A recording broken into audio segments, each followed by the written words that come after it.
کوہاٹ بڑی تباہی سے بچ گیا۔ کوہاٹ میں پولیس اور سی ٹی ڈی اہلکار دہشت گردوں کے سہولت کار نکلے۔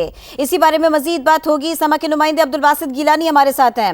باسط، ہمیں بتائیے، بہت کچھ میڈیا کے سامنے رکھا گیا اب۔ جی بالکل، D I G Kohat region Abbas Majeed Marwat نے پریس بریفنگ کی ہے۔ انہوں نے بتایا ہے کہ انتہائی اہم کارروائی کی گئی ہے۔ ان کے اپنے جو پیٹی بند بھائی تھے وہی دہشت گردوں کی سہولت کار نکلے ہیں۔ ڈی آئی جی نے بتایا ہے کہ یہ دو بھائی تھے، ایک پولیس میں تعینات تھا اور دوسرا سی ٹی ڈی کے مین گیٹ پر تعینات تھا، جو کافی عرصے سے سہولت کاری کیا کرتے تھے۔ ڈی آئی جی نے یہ بھی بتایا کہ بہت ہی مشکل طریقے سے ان کو ٹریس کیا گیا اور آخرکار ان کو گرفتار کر لیا گیا، اور انہوں نے باقاعدہ اعتراف بھی کر لیا ہے کہ وہ کالعدم ٹی ٹی پی کو سہولت کاری کرتے تھے، اور بہت ساری جو اہداف تھے انہوں نے اس کی منصوبہ بندی بھی کر رکھی تھی۔ پولیس لائنز مسجد ان کا ہدف تھا۔ اس کے علاوہ C T D headquarter, 14 اگست کی ریلیاں اور محرم کے جو پروسیشنز تھے ان پر بھی یہ حملہ کرنا چاہتے تھے۔ تاہم سی ٹی ڈی اور پولیس نے مل کر ایک اہم کارروائی کی ہے اور دونوں جو سرکاری سہولت کار ہیں ان کو گرفتار کیا گیا ہے۔ بہت شکریہ، آپ نے اس بارے میں اپڈیٹ کیا۔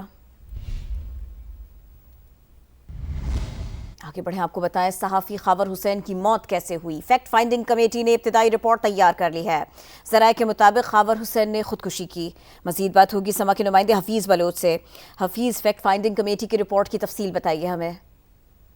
جی دیکھیے، ذرا کا کہنا ہے کہ فیکٹ فائنڈنگ کمیٹی جو ایڈیشنل آئی جی آزاد خان کی سربراہی میں بنائی گئی تھی، اس نے اپنی رپورٹ مرتب کر لی ہے۔ ابتدائی رپورٹ میں بتایا گیا ہے کہ خاور حسین نے خودکشی کی ہے اور تقریباً 10 یا اس کے آس پاس ہی انہوں نے یہ واقعہ ہوا ہے کانگڑ میں حیدرآباد روڈ پر۔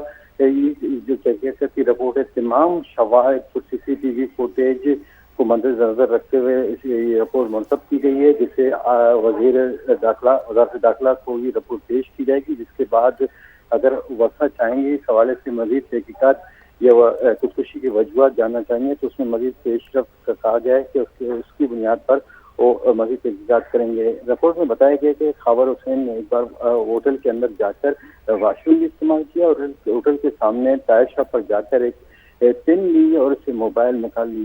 خودکشی سے قبل خاور حسین نے اپنے موبائل فون کو فیکٹری سیٹنگ پر ڈال دیا تھا اور تمام اپنے جو ریکارڈ تھے موبائل فون کے وہ تمام خود ضائع کیے۔ جی بہت شکریہ، آپ نے اپڈیٹ کیا اس بارے میں۔ وزارت خزانہ نے medium term debt management strategy 2026-28 جاری کر دی۔ آئی ایم ایف کو واجب الادا قرض کا حجم 8.4 ارب ڈالرز تک پہنچ گیا۔ اسی بارے میں مزید جانیں گے، سما کے نمائندہ خصوصی شکیل احمد ہمارے ساتھ ہیں۔ شکیل، بتائیے اس جائزے کے بارے میں، اس دستاویز کے بارے میں۔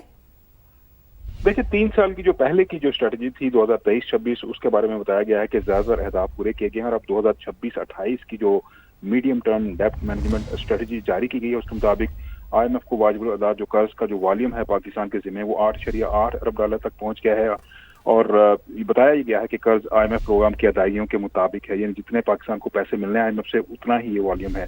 دو طرفہ ڈپازٹس، قلیل مدتی کمرشل قرضوں کا بوجھ بڑھ گیا ہے اور پاکستان کے لیے ری فائنینسنگ رول اوور کے خطرات میں اضافہ ہوا ہے، اور بیرونی قرضوں میں یورو بانڈ اور سکوک کا جو حصہ ہے وہ 11% سے کم ہو کر 8% ہو گیا۔ ساتھ ہی بتایا گیا ہے کہ پاکستان کی طویل مدتی فائنینسنگ ذرائع تک رسائی محدود ہوئی ہے۔ جو میکرو اکنامک انڈیکیٹرز ہیں اس کے بارے میں بتایا گیا ہے کہ 2028 تک قرضوں کا جو والیوم ہے وہ 68% سے کم ہو کر 61.5% پر لانے کا ہدف ہے۔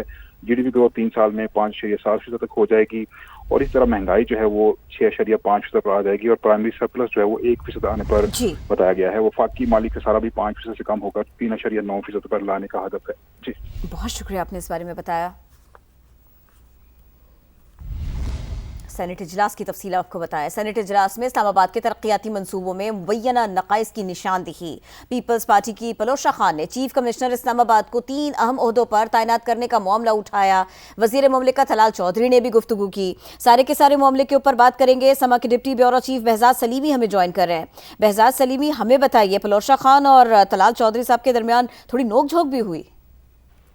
جی، آج سینٹ کے وقفہ سوالات میں سینیٹر پلوشہ خان نے چیف کمشنر اسلام آباد کے 3 اہم عہدوں پر تعینات ہونے اور اسلام آباد میں جو ترقیاتی منصوبے مکمل ہوئے ہیں ان کے غیر معیاری ہونے کا معاملہ اٹھایا، اور انہوں نے اس حوالے سے حکومت پر تنقید بھی کی، جس پر وزیر مملکت داخلہ طلال چودھری نے الزامات کو مسترد کرتے ہوئے چیلنج دیا کہ اسلام آباد میں انڈر پاسز پر جو پورے ایوان پر مشتمل کمیٹی بنا دی جائے. ان کا کہنا تھا کہ یہ کام نہ صرف تیز رفتار ہوا ہے بلکہ معیاری بھی ہوا ہے, اور انہوں نے کہا کہ اس سارے معاملے پر پوائنٹ سکورنگ نہیں کی جانی چاہیے, اور ڈپلومیٹک انکلیو میں اگر پانی کھڑا ہوا تو پہلی 8 بارشوں میں کوئی پانی کھڑا نہیں ہوا تھا, اور یہ 9ویں بارش کے بعد یہ صورتحال پیدا ہوئی. انہوں نے کہا کہ اسلام آباد کے انڈر پاسز بر وقت مکمل ہوئے ہیں.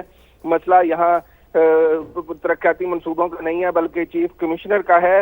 انہوں نے اس حوالے سے پلوی شاہ خان کو تنقید کا نشانہ بنایا, اور پلوی شاہ خان نے کہا کہ وہ وزیر مملکت داخلہ کا چیلنج قبول کرتی ہیں, اور انہوں نے اس حوالے سے مزید سوالات اٹھائے, جس پر اطلال چودھری کا کہنا تھا کہ چیف کمشنر بہترین افسر ہیں اور حکومت انہیں تعینات کر سکتی ہے, اور مسلم لیگ نون کے دور میں ہی منصوبے بنتے ہیں. ہم تانوں سے نہیں رکیں گے, پل بنتے رہیں گے. جی بہت شکریہ, آپ نے اس بارے میں اپڈیٹ کیا. اب ذرا لاہور کے موسم کی بات کر لیتے ہیں جو خوشگوار ہو گیا. لاہور کے مختلف علاقوں میں بارش کا سلسلہ جاری ہے. مانسون کے 7ویں اسپیل میں شاہ درہ, فروخ آباد اور دریا راوی کے اطراف کے علاقے, یہاں وقفے سے بارش ہو رہی ہے, چھینٹے پڑ رہے ہیں. لاہور کے مختلف علاقوں میں بارش کا سلسلہ جاری. مانسون کا 7واں اسپیل, اس کی یہ بارشیں ہیں. لاہور کے علاقے شاہ درہ, فروخ آباد اور دریا راوی کے اطراف کے علاقوں میں وقفے سے بارش ہو رہی ہے. ایسی خبریں بھی آ رہی ہیں. لاہور کے مختلف علاقوں میں بارش, موسم ہوا خوشگوار. شاہ درہ, فروخ آباد اور دریا راوی کے اطراف بارش. ریلوے اسٹیشن اور لکشمی چوک یہاں بھی بارش ہوئی, یہ ریکارڈ کیا گیا. لاہور کا موسم اچھا ہے اور یہاں پر بارش بھی ہوتی جا رہی ہے. لاہور کے مختلف علاقوں سے یہی مناظر دیکھنے کو مل رہے ہیں, یہی خبریں آ رہی ہے. بارش تو شہر اقتدار میں بھی ہو رہی ہے. گرمی اور حبس کی یہاں سے چھٹی ہو گئی ہے, ٹھنڈی ہوائیں چلی تو موسم یہاں کا خوشگوار ہو گیا. محکمہ موسمیات نے جڑواں شہروں میں دن بھر وقفے سے بارش کی پیش گوئی کر دی. مزید اپڈیٹ کریں گی سما کی نمائندہ علینا شاہد. جی علینا. جی بالکل, اسلام آباد کا موسم بے حد حسین ہے. سرد ہوائیں چل رہی ہیں, بادلوں کا راج ہے. اس وقت بھی ہلکی بارش ہو رہی ہے. شہری بھی خوش ہیں کیونکہ اسلام آباد بارش کے بعد دھل کر اور بھی خوبصورت منظر پیش کر رہا ہے. محکمہ موسمیات کی جانب سے جڑواں شہروں میں وقفے سے آج بارش کی پیشگوئی کی گئی ہے. ساتھ ہی NDMA کی جانب سے الرٹس بھی جاری کر دیے گئے ہیں, اور شہریوں کو بار بار یہ کہا جا رہا ہے کہ وہ ان طوفانی بارشوں کے دوران کمزور انفراسٹرکچر سے دور رہیں, غیر ضروری سفر سے گریز کریں, اپنا بھی خیال رکھیں اور اپنے ساتھ جڑے لوگوں کو بھی یہی تائید کریں تاکہ ان طوفانی بارشوں کے دوران کسی قسم کے نقصان یا پریشانی سے بچا جا سکے. جی علینا شاہد نے اپڈیٹ کیا. بارش سے جو پریشانیاں دیکھنے کو مل رہی ہیں وہ بھی بتائے. خوشاب میں دوسرے روز بھی شدید بارش, متعدد علاقوں میں سیلابی صورتحال پیدا ہو گئی. ڈپٹی کمشنر کی طرف سے مساجد میں اعلانات کرائے گئے, مقامی افراد کو حفاظتی اقدامات کی ہدایت کی گئی. مزید جان لیتے ہیں خوشاب سے سما کے نمائندے رانا ظہیر سے. رانا, ہمیں بتائیے اس بارے میں. جی بالکل, خوشاب میں آج دوسرے روز بھی بارش کا نہ رکنے والا سلسلہ شروع ہو چکا ہے, اور کل سے جاری ان بارشی سلسلوں کی وجہ سے خوشاب کے بیشتر علاقوں میں سیلابی صورتحال پیدا ہو چکی ہے. خوشاب کے شدید متاثرہ علاقوں میں وادی سون اور دامن مہاڑ کے علاقے شامل ہیں. ضلعی انتظامیہ کی طرف سے دفعہ 144 نافذ کر دیا گیا اور مساجد میں اعلانات بھی کروائے گئے تاکہ مقامی افراد حفاظتی اقدامات اٹھا لیں. ضلعی انتظامیہ کے مطابق تمام اداروں کو بھی الرٹ کیا گیا ہے تاکہ کسی بھی ہنگامی صورتحال سے نمٹنے کے لیے تمام ادارے الرٹ رہیں. اس وقت جو ہے خوشاب میں سب سے زیادہ بارش نورپور تھال میں 95 ملی میٹر ریکارڈ کی گئی ہے, اور پہاڑوں سے آنے والا پانی جو ہے وہ تیزی سے آبادیوں کی طرف آ رہا ہے, جو کہ جس سے آبادیاں جو ہیں وہ ڈھوکڑی, جبی اور گولے والی کے علاقے شدید متاثر ہو سکتے ہیں. جی بہت شکریہ رانا ظہیر. جہلم میں ممکنہ سیلاب کے پیش نظر تمام متعلقہ محکمے ہائی الرٹ ہیں. کندوال کے مقام پر تالاب کا بند ٹوٹا, پانی لوگوں کے گھروں میں اور گلیوں میں داخل ہو گیا. دریا جہلم میں پانی کا بہاؤ معمول کے مطابق ہے. مزید اپڈیٹ کریں گے سما کے نمائندے عامر کیانی. جی عامر. آج بالکل دیکھیں, جہلم میں ممکنہ سیلاب کے پیش نظر تمام متعلقہ جو محکمے ہیں وہ ہائی الرٹ ہیں. ریسکیو 1122 کی جانب سے ضلع کے 6 مختلف مقامات پر ریسکیو پوسٹیں قائم کر دی گئی ہیں. نالا بنا اور نالا گان سمیت دیگر جو آبی گزرگاہیں ہیں ان کے قریب رہائشیوں کو محفوظ مقامات پر منتقل کر دیا گیا ہے. پنڈا دلہان کے متعدد جو برساتی نالے ہیں وہاں پر تویانی ہے. کندوال کے مقام پر مال مویشیوں کے لیے جو بنایا جانے والے تالاب ہے اس کا بند ٹوٹنے سے پانی مکینوں کے گھروں اور گلیوں میں داخل ہو گیا ہے. منگلا ڈیم کی اگر ہم بات کریں تو ڈیم میں پانی کی جو آمد ہے وہ 94,000 کیوسک ہے, جبکہ ڈیم سے پانی کا جو اخراج ہے وہ 8,000 کیوسک ہے. ڈیم میں پانی ذخیرہ کرنے کی جو گنجائش ہے وہ 1242 فٹ ہے, جبکہ ڈیم میں جو موجودہ پانی کا جو لیول ہے وہ 1215 فٹ ہے. دریا جہلم میں اس وقت پانی کا جو بہاؤ ہے وہ معمول کے مطابق ہے. جی عامر کیانی نے اپڈیٹ کیا. سینٹ کا اجلاس جاری, آپ کو دکھاتے ہیں. آل مینس پریس کانفرنس میں سمجھائیں لوگوں کو کہ اس لا کی اطلاق کہاں ہوگا, کیا کیا اس پہ قدغن لگائی ہوئی ہیں, ڈیفینیشن کیا ہوگا. کوئی دہشت گرد میں اور آپ نہیں ہو سکتے, میں اور آپ دہشت گردی کے زمرے میں نہیں آ سکتے. اگر مجھے اور آپ کو اٹھایا گیا یا ہمارے دوست جو وہاں بیٹھے ہوئے ہیں کہ انہوں نے رپورٹنگ غلط کر دی, تو اس کے لیے بھی ہمیں کوشاں رہنا پڑے گا. یہ جرنلسٹ پہ تو ویسے ہی آل لاس کا اطلاق ہو رہا ہے. We have to worry about that. اب اسٹیٹ اینڈ اینٹی اسٹیٹ میں جو لکیر ہوتی جا رہی ہے دہشت گردی کے دوران, سر بڑی مشکل ہوتی ہے. آئی ایم وائنڈنگ اپ سر, بالکل I am winding up. So these are difficult times for Pakistan.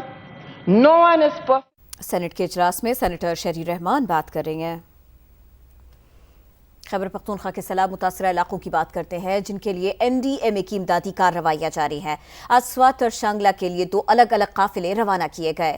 ترجمان NDMA کے مطابق امدادی سامان میں خیمے, کمبل, generators, dewatering pumps, ration bags اور دوائیں شامل ہیں جو متاثرین میں تقسیم کیے لیے ضلع انتظامیہ کو دیے جائیں گے. ترجمان نے بتایا کہ مسلح افواج اور فلاحی اداروں کی جانب سے بھی سامان متاثرہ علاقوں تک پہنچایا جا رہا ہے. NDMA تمام متعلقہ سول اور عسکری اداروں کے ساتھ مکمل رابطے میں ہے. امدادی سرگرمیوں کی براہ راست نگرانی بھی کی جا رہی ہے. ایبٹ آباد اور آس پاس کے علاقوں میں بارش کا سلسلہ دوسرے روز بھی جاری ہے. بارش سے متاثرہ علاقے جو ہیں یہاں پر ٹریفک کے لیے ان کو بند بھی کیا گیا ہے. مزید جانیں گے سما کے نمائندے عاطف قیوم سے. جی عاطف, ہمیں بتائیے. جی بالکل, آج دوسرے روز بھی نتھے گلی, ایوبیا, ٹھنڈہنی, ایبٹ آباد شہر حویلیاں میں بارش کا سلسلہ جو ہے وہ وقفے سے جاری ہے. موسم انتہائی خوشگوار ہو چکا ہے. بارش کے باعث لورا سوار گلی روڈ کے اوپر جو ہرنو پہ پل تھا وہ متاثر ہو چکا ہے, جس کے باعث لورا جانے والا راستہ جو ہے وہ بند ہو چکا ہے. چھگلا گلی کے اوپر جو ہے سلائیڈنگ کے باعث جو ہیوی ٹریفک کا جو داخلہ ہے وہ گلیات کے اندر مری کی طرف سے جو ہے وہ بند ہو چکا ہے, کیونکہ ہیوی ٹریفک اس روڈ کے اوپر سے جو ہے نہیں گزر سکتی. اسی طرح ایبٹ آباد شہر کے اندر ابھی سڑکوں کے اوپر جو ہے وہ بارش کے باعث پانی آیا ہے, جسے نکالنے کا سلسلہ جو ہے وہ بھی جاری ہے. محکمہ موسمیات کا یہی کہنا ہے کہ بارش کا یہ جو سلسلہ ہے وہ وقفے سے جو ہے آئندہ 2 روز تک جو ہے وہ جاری رہے گا. جی بہت شکریہ, آپ نے اپڈیٹ کیا. آزاد کشمیر میں مسلسل بارشوں کے باعث آج سے 23 اگست تک سرکاری اور نجی تعلیمی اداروں میں چھٹیاں کر دی گئی. مزید اپڈیٹ کریں گے سما کے نمائندے امیر الدین مغل. جی امیر. جی بالکل, آزاد کشمیر میں بارش کا سلسلہ صبح سے جاری ہے. وقفے سے دارالحکومت مظفر آباد اور اس کے گرد نواح میں وقفے سے بارش ہو رہی ہے, اور ساتھ ساتھ وادی نیلم, وادی لیپا کرنا اور پنچ ڈویژن کے جو اضلاع ہیں ان میں بھی بارش وقفے سے جاری ہے. اس وقت مظفر آباد میں بارش تھمی ہوئی ہے, لیکن ابھی بادل چھائے ہوئے ہیں اور مزید بارش کا امکان ہے. آزاد کشمیر میں بھی 23 اگست تک اسکول جو ہے نجی اور سرکاری بند کر دیے گئے ہیں, اور ساتھ ساتھ انتظامیہ بار جو ہے الرٹ جاری کر رہی ہے, ہدایت نامہ جاری کر رہی ہے سیاحوں کے لیے اور مقامی مسافروں کے لیے کہ پہاڑی علاقوں میں جو ہے وہ سفر سے گریز کریں. جگہ جگہ جو لکڑیاں پکڑ رہے ہیں لوگ, ان کو بھی کہا جا رہا ہے کہ وہ دریاؤں کے کنارے سے دور رہیں, کیونکہ کسی وقت بھی سیلابی ریلا آنے کی وجہ سے حادثات کا خطرہ بہرحال موجود ہے. جی